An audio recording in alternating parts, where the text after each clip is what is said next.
Two top stories kicking around today, of course. The inflation, those breaking news figures, 10.1% in terms of CPI. But the other big story, of course, infected blood, the compensation payment for the thousands of victims of the worst scandal in the NHS's history. Campaigners have welcomed the news that more than 4,000 surviving victims will be awarded £100,000 each after what has been described as the worst treatment disaster in the health service's history. Some, though, have questioned the reason behind leaving out some of those who have been affected.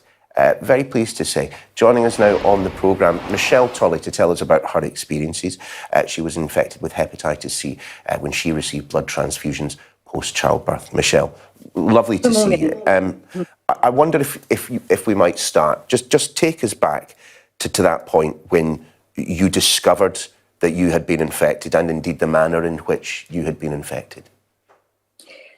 Okay, so I found out at the end of 2015 that I'd been infected with hepatitis C. I was infected in 1987 after the birth of my first son. How did I feel?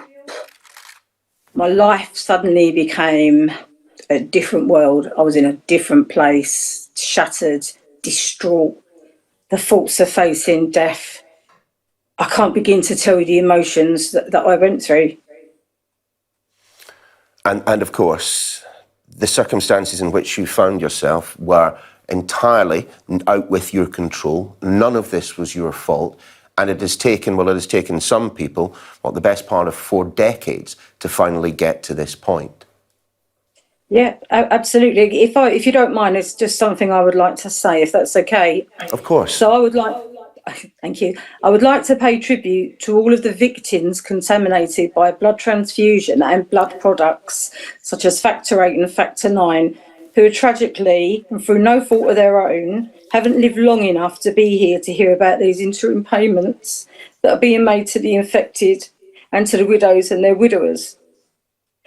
The next step is to include parents who lost their children, children who lost their parents, those whose medical records have been lost, and for those who was infected post-1991.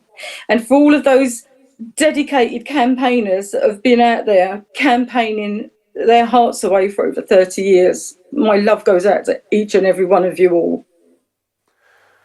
Michelle, this is clearly a very difficult day for you because I've been in contact with some people. There is a community that has grown up in pursuit of the truth about what has happened to you. But over the course of that process, as you've just alluded to, you must have lost friends because of the infections that they picked up.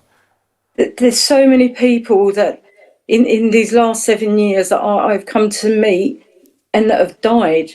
And dear friends, my friend Pete, my friend Mike, and Mike, there's so many.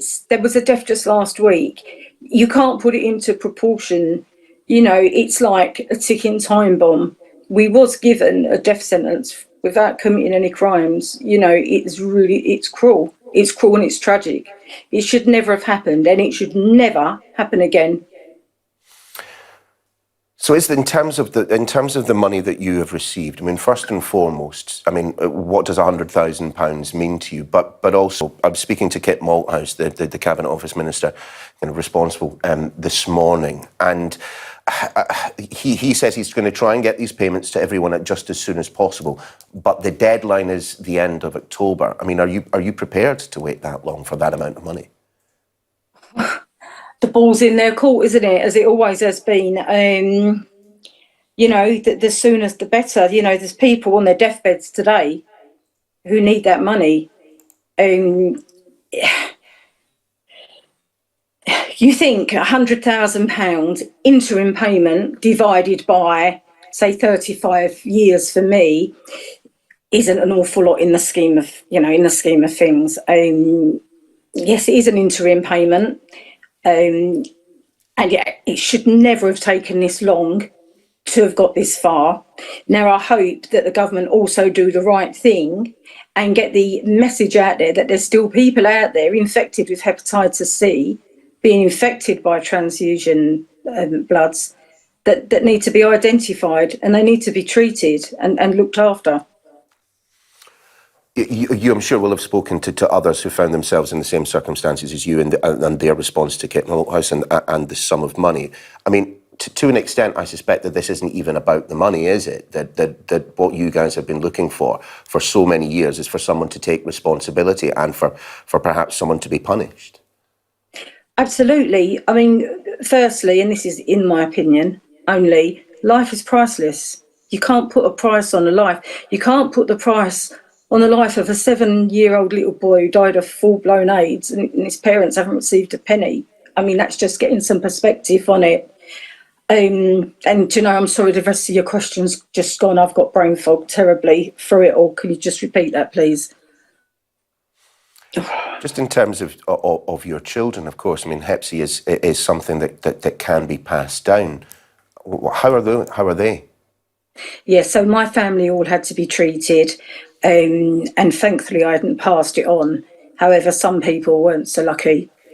And I'm saying this for my dear friend out there. I'm thinking of you, darling, and you know who I am. And you know who you are. Sorry, I can't even say things right this morning. Michelle, you can't. I'm so sorry. My head's just so fuzzled with the mixed emotions. I've not even slept all night. I've just been awake speaking to members on the support group that I run, one of many of the different support and campaign groups I'd like to put that are out there looking after people.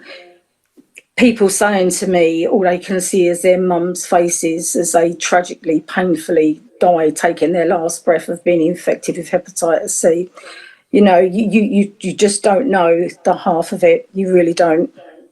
But I would like to. Right. Sorry, I would like to send my sincere thanks to Sir Brian Langstaff and everybody at the inquiry team, to Diana Johnson, to Andy Burnham, to those MPs that have backed us all the way.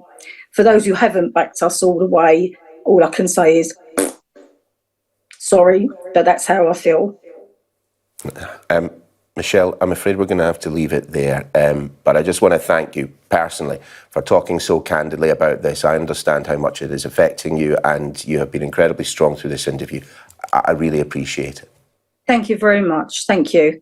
You take care. Thank you.